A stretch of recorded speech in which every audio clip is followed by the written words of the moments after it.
Oi, pessoal. Voltei agora com um vídeo sobre sessões iniciais. Eu senti uma necessidade muito grande de gravar esse vídeo pelas dúvidas que foram surgindo da outra enquete, tá? Que eu percebi que é uma demanda bastante grande de perguntas que as pessoas fazem sobre esses momentos mais iniciais do processo terapêutico. Mais especificamente, o meu foco nesse vídeo vai ser a primeira sessão, tá? E aí, eu acho que é muito importante eu fazer uma ressalva antes sobre a questão da abordagem teórica, né? Eu sou analista do comportamento, e aí talvez algumas dessas coisas que eu vá dizer não se enquadrem para outras abordagens teóricas, mas, assim, o foco que eu vou colocar aqui realmente é no início, é no processo em si, né? Então, no jeito de fazer essas primeiras sessões. Eu acredito que isso não varie tanto de abordagem para abordagem, mas eu não saberia dizer. Então, né, fique aqui a ressalva de que o que eu tô colocando tem a ver com a minha prática clínica, tá? Que a ideia dos vídeos é exatamente essa, né? Então, eu sigo aí um escopo teórico, né, para fazer a minha prática, mas ela é minha. Então, assim, a ideia não é colocar só o que tá no livro, porque aí vocês vão e leem, né? Não precisa vir aqui me escutar falar. A minha ideia, na verdade, ela é exatamente a de colocar um pouco da minha experiência prática para vocês em termos do que funciona, em termos do que eu acho que dá mais certo para mim, tá? E aí eu espero ajudá-los nesse início de jornada, tá bom? Gente, essa questão de falar do processo, do jeito de fazer, né? Algumas dicas, né, desse jeito de fazer, é, tem que se levar em consideração que é para a maior parte das situações que isso funciona. Então, é claro que a gente vai ter pacientes muito diferentes entre si, né? Então, para alguns, o que eu vou falar aqui funciona muito bem, para outros, talvez seja um pouquinho mais difícil de colocar isso em prática. Então, eu acho que é legal de vocês terem isso na cabecinha de vocês também, tá? Que alguns são mais fáceis, para mim também, viu? Não é só para vocês. Alguns pacientes, primeira sessão é muito tranquilo e outros pacientes, primeira sessão é extremamente, extremamente complicado, né? É sessão que a gente sai até cansado para conseguir fazer aquilo fluir, né? Então, lembrar sempre disso, por mais que a gente esteja falando de um jeito de fazer, por mais que a gente esteja tentando colocar assim dicas mais gerais, né, desse do processo como um todo e hoje especificamente da primeira sessão, a gente tem que lembrar que a demanda é sempre individual. Então a gente sempre parte de uma demanda muito particular do paciente, né? Então a tal da idiosincrasia que a gente tanto fala, a gente nunca pode perder isso de vista, mesmo estando aqui assistindo um vídeo de regras gerais, tá? Então, sempre levar isso em conta. Tentar não fazer receitinha de bolo com o que eu vou falar, porque não é essa a ideia, tá bom? Bom, via de regra, quando eu penso em primeira sessão, eu penso em vinculação. Eu acho que essa é a principal função de um primeiro atendimento, tá? É o paciente sentir que talvez, muitas vezes, pela primeira vez, ele está sendo escutado de uma maneira não sem julgamento, né? A gente fala na análise do comportamento em audiência não punitiva, né? A ideia é que a primeira sessão seja uma sessão em que o paciente sinta-se acolhido, né? Sinta a sua fala acolhida, sinta a sua demanda compreendida, tá? Então, a vinculação eu penso que é o aspecto principal do primeiro atendimento, somado à compreensão geral da demanda, do problema que aquele paciente traz e realização de contrato terapêutico.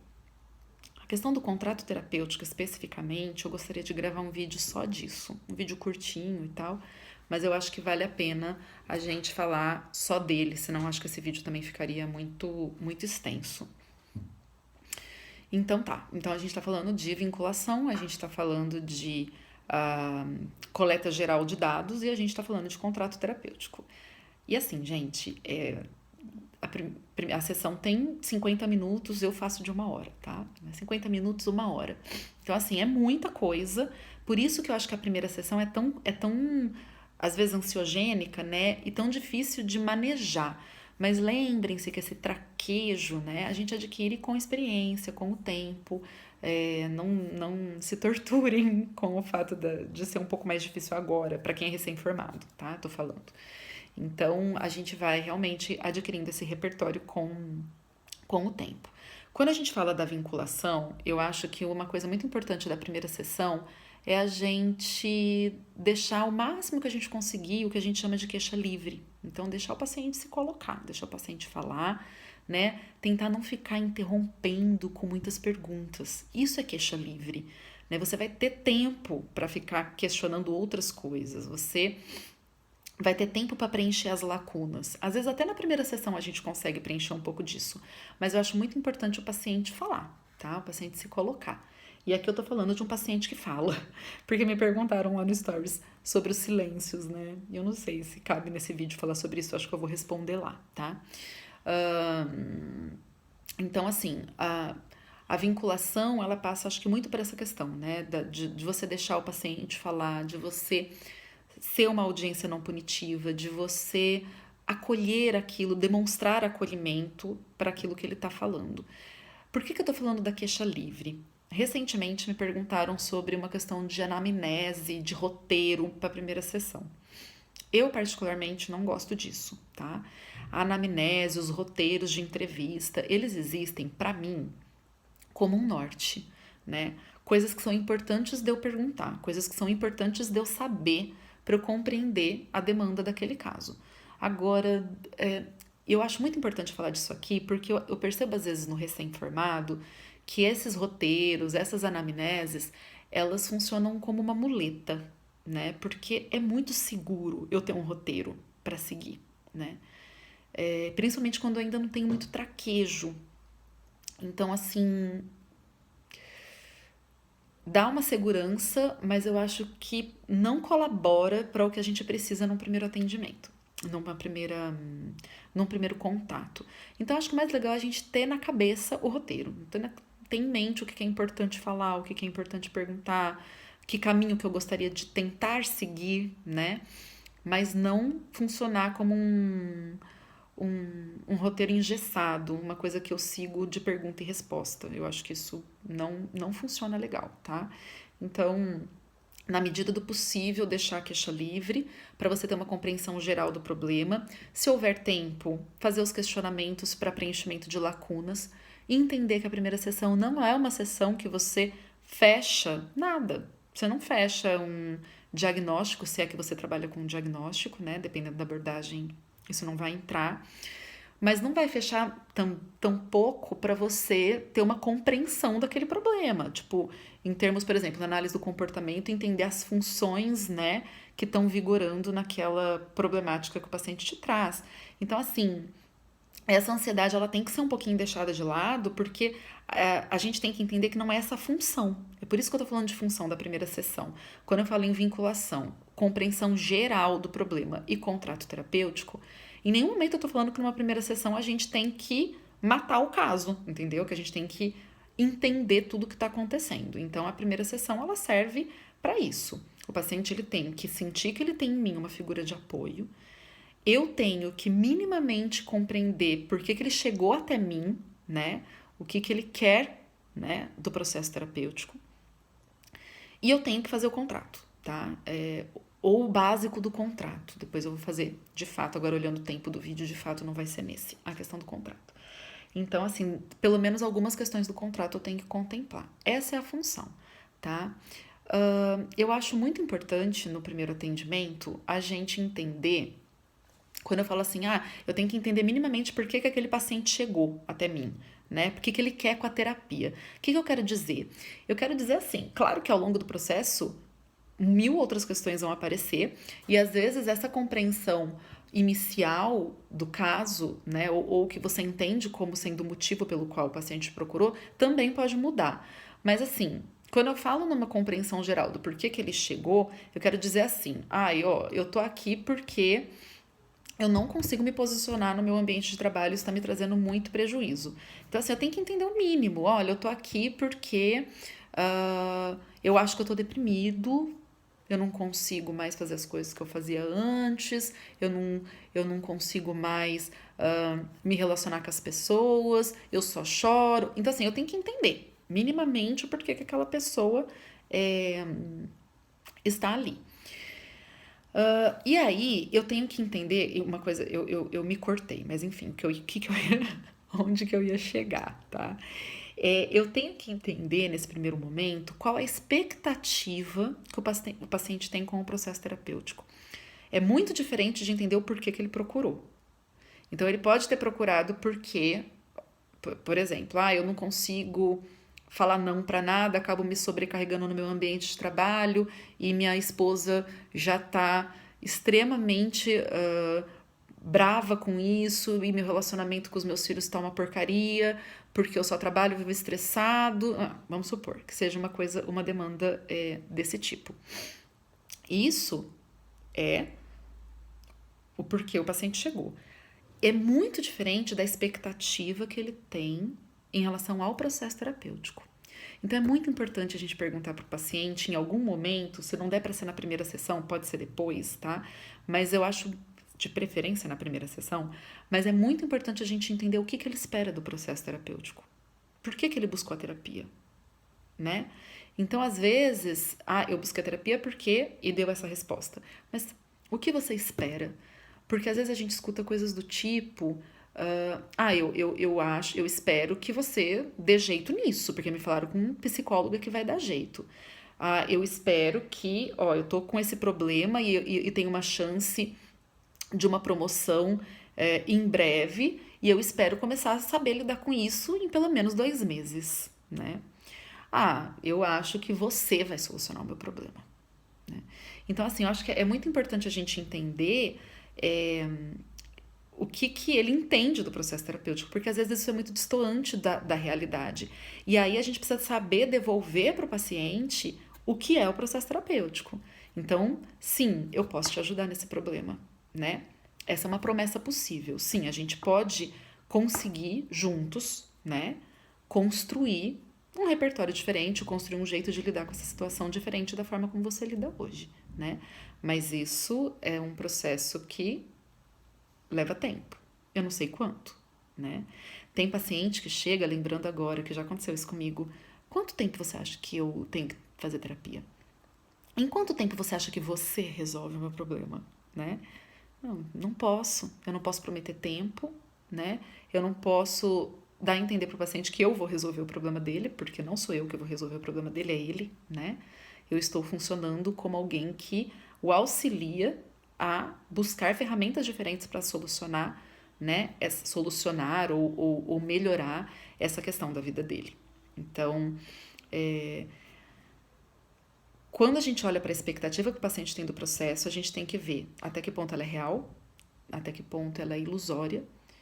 Dentro do que é real, ok, vamos trabalhar juntos. Dentro do que é ilusória, vamos tentar entender juntos o que é isso daqui, né?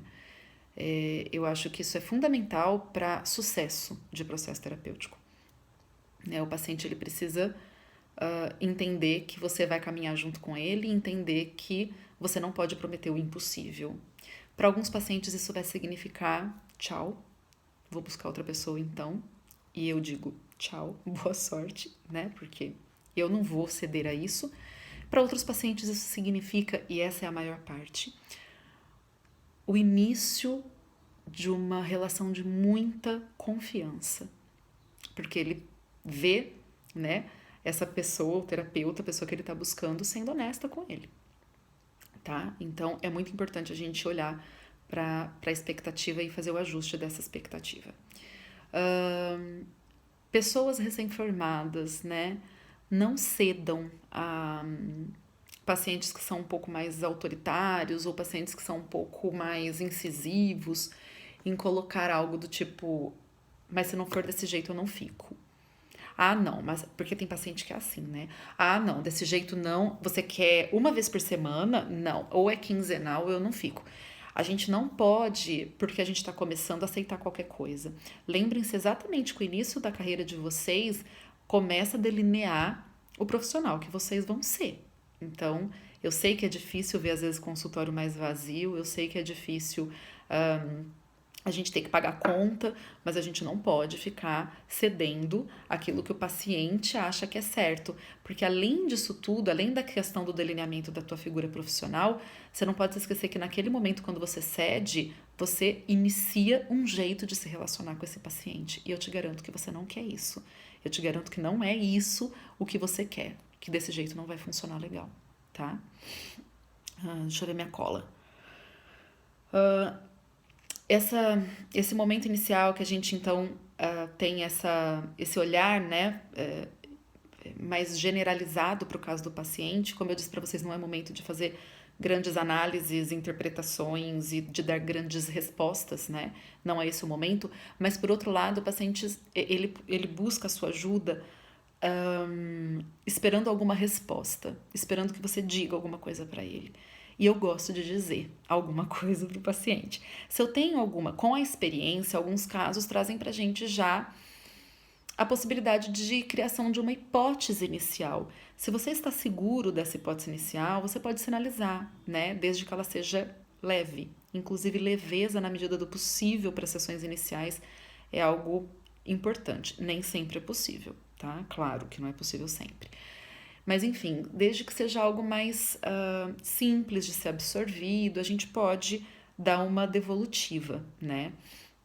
Então, uma mãe, por exemplo, que busca por conta de um comportamento excessivo do seu filho e você, na sua investigação, percebe alguma função bastante clara, né, desse comportamento, você pode devolver, olha, me parece, né, é muito cedo para a gente fazer interpretações, é muito cedo para a gente entender o porquê que isso tudo está acontecendo, mas tá me dando a impressão de que sempre que ele faz isso, você atende e que todas as outras ocasiões, né, da vida da criança, você tá bastante ausente. Será que não seria interessante você tentar e aí dar alguma diretriz simples, né? Será que não seria interessante você tentar, quando essa criança tá fazendo uma coisa neutra, tá fazendo uma coisa boa, se aproximar, né?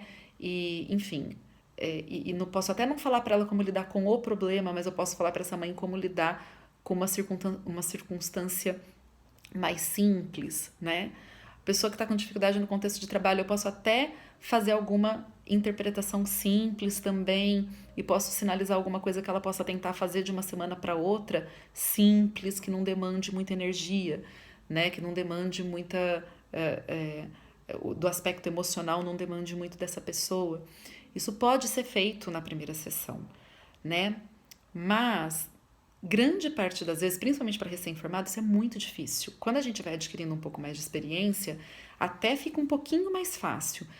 Então, assim, o que eu falo? Para não sair com nada, para o paciente não sair sem o seu olhar, nada do seu olhar, faça o básico, né? Parafraseie, né? Faça um resumo do que ele te colocou, mostra que você estava escutando, mostra que você compreendeu, expressão facial. É muito importante a gente demonstrar na nossa expressão facial o acolhimento. E aí a gente pode colocar, né? Olha, eu entendo do que você me contou, X, Y e Z, tô percebendo tanto que isso tá te fazendo sofrer, tô entendendo o quanto você se sente incompreendido, mas quero te dizer que eu entendo o que você tá passando, que nada do que você me falou, quando às vezes o paciente chega falando que ele acha que ele tá louco, nada do que você me falou sinaliza nada nesse sentido, não é loucura, né? É um jeito que você aprendeu de se comportar, que tá te fazendo sofrer, e juntos a gente pode tentar construir um caminho diferente para isso, né? Entendo o quanto você tá sofrendo, tô vendo o tanto que tá difícil para você, percebo o quanto que a sua vida mudou depois que isso aconteceu, né? Mas também vejo o quanto que é importante você estar aqui, ter buscado ajuda, isso já mostra uma grande, um olhar importante para você mesmo, uma grande preocupação sua em superar esse problema, enfim, né? Tô aqui falando aleatoriamente, mas deixar o paciente sair com uma fala sua que mostre que você compreendeu, que mostre que você valorizou o sofrimento dele. Porque muitos pacientes buscam a gente se sentindo... E eles costumam buscar a gente como última estratégia, né? Já tentaram de tudo, e aí busca a gente. Então, assim, nós não somos a primeira escolha, né? Então, provavelmente muita água já passou por baixo dessa ponte, né? Muito sofrimento já aconteceu, muita desvalorização do sofrimento provavelmente se deu. Então eu acho que cabe a nós fazer essa fala e prover esse acolhimento para o paciente sair de lá sentindo que ele fez uma escolha que vale a pena, tá? Por fim, né? Achei que fosse fazer um vídeo mais curto, mas eu acho que eu falo muito. Por fim, uma coisa que me perguntaram lá nas perguntinhas do Stories e que eu acho que vale a pena ser colocado nesse vídeo, encaminhamentos, né? Posso encaminhar para o psiquiatra já numa primeira sessão? Se você percebe que é um caso grave, que se beneficiaria de uma medicação, que só com terapia não rolaria, e essa pessoa não está em atendimento psiquiátrico, por que não, né? Se chega uma criança que você percebe que tem dificuldade de relacionamento interpessoal, mas que também tem dificuldade de aprendizagem, por que não já encaminhar para um psicopedagogo, né? Enfim, né? Se chega uma criança com uma dificuldade de relacionamento interpessoal e eu lido com isso, né? Mas também eu percebo que tem uma dificuldade de fala que interfere nisso, nos relacionamentos interpessoais, por que não encaminhar para uma fono? Então, assim, o encaminhamento num primeiro atendimento, eu não vejo por que não se você identificou a demanda, tá? A única questão é o cuidado com que a gente faz isso. Porque quando a pessoa me pergunta encaminhar para o psiquiatra já na primeira sessão, eu não estou falando como regra. Então, mas se eu percebo uma abertura da pessoa, se eu percebo que ela aceitaria isso com facilidade, eu posso oferecer numa primeira sessão. Mas por que eu falo que não é regra? Se você percebe um paciente que já estava super reticente em procurar terapia, você vai falar de encaminhamento psiquiátrico na primeira sessão, né? Quando tem tudo isso que a gente está conversando para ser abordado. Então, assim, eu acho que fazer isso ou não fazer isso numa primeira sessão depende do paciente. Eu acho que é possível, mas eu acho que você tem que ter a sensibilidade, né? Um olhar sensível para a situação para assim, decidir se aquele é o momento ou não, tá? Agora, tem uma coisa que primeira sessão é fundamental, né? A pessoa chega ali com a demanda e eu acho que eu não dou conta daquela demanda, é já na primeira sessão que a gente vai ter que colocar, olha, eu não trabalho com esse tipo de problemática, né? Eu não... Porque assim, me perguntaram já sobre... Não foi nesse stories, já me perguntaram sobre isso, não foi no Instagram, né? Sobre essa questão de recusar paciente, né? Como se isso fosse um crime. Na verdade, não, isso é ético. Eu recuso o paciente quando eu acho que eu não dou conta daquela demanda. E isso tem que ser feito o quanto antes. Então, chegou numa primeira... Vou dar um exemplo meu. Então, assim, chega num primeiro atendimento, paciente, que é o problema central dele, que ele quer superar e que ele está buscando terapia para isso, é a drogadição. Eu não trabalho com drogadicto. Então, eu vou encaminhar para uma colega, né? Eu vou ter que dizer para ele, olha, eu não trabalho com essa demanda, o meu foco de atendimento é outro, né? Tem uma pessoa fantástica para encaminhar você que trabalha especificamente com isso, que vai poder te ajudar muito. Ai, Giovana, mas não me encaminharam você, me falaram que você é tão boa. Obrigada, né? Mas não, eu não posso, eu não vou ser boa com você, né? Porque eu não atendo esse tipo de caso. Então, é outro cuidado que o recém-formado tem que ter, né? De querer encher consultório meio que a qualquer custo, e aí acaba pegando tudo o que aparece. Só que aí você não tá sendo ético, você não tá sendo honesto com a pessoa que te procura, tá? Encaminhe para quem é indicado para atender essa demanda. Se chega um caso no meu consultório de dificuldade de aprendizagem, uma criança, eu vou encaminhar, eu não atendo. Se chega um autista, eu não atendo, eu vou encaminhar, né? Então, a gente precisa saber identificar os nossos limites teóricos, que são esses que eu tô falando, e os nossos limites pessoais, tá? Então, eu acabei de terminar um relacionamento, tô sofrendo, e chega uma pessoa no meu consultório com a demanda de fim de relacionamento. Que enquanto ela fala, só me dá vontade de chorar, né? Ou me dá vontade de virar pra ela e falar, mas dá um pé na, né, dessa pessoa. Deus me livre esse cara, sua vontade, e você percebe que seu raciocínio clínico vai sendo influenciado e dominado por aquilo que você gostaria de fazer naquela situação, porque você está super sensibilizado ou super sensibilizada, então não é hora de atender esse caso, né? Eu tive um aborto recente e chega uma pessoa falando sobre querer engravidar, ou seja, que acabou de ter um filho, ou que sofreu também um aborto. Não é hora.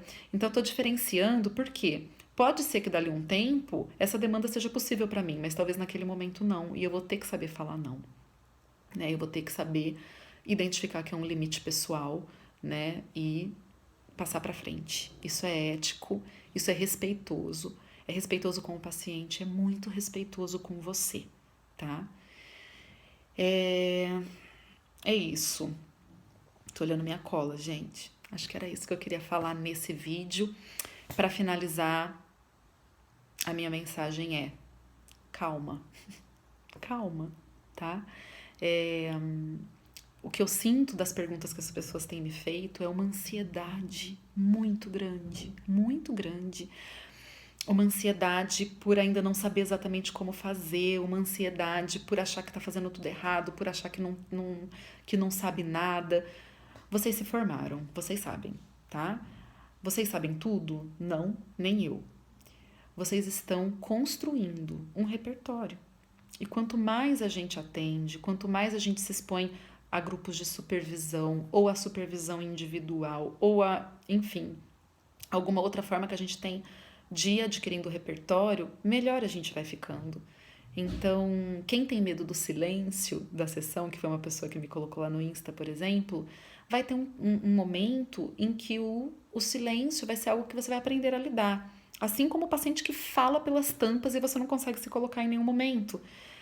Assim como o paciente que chega com uma demanda muito clara e aquele que está com uma demanda muito confusa, como que eu abordo. Como eu administro o tempo de uma primeira sessão, principalmente, né? De todas, mas a primeira sessão que é um pouquinho mais complicado. Isso é repertório. A gente aprende, né? Quando a gente está aprendendo a dirigir, a gente faz um monte de barbeiragem. Eu não sei fazer uma baliza, mas quando eu tento fazer uma, tento fazer duas. Na 10ª eu consigo fazer melhor. Então, a questão é, exponham-se, tem que se expor, né? Com o paciente ou com grupos de supervisão.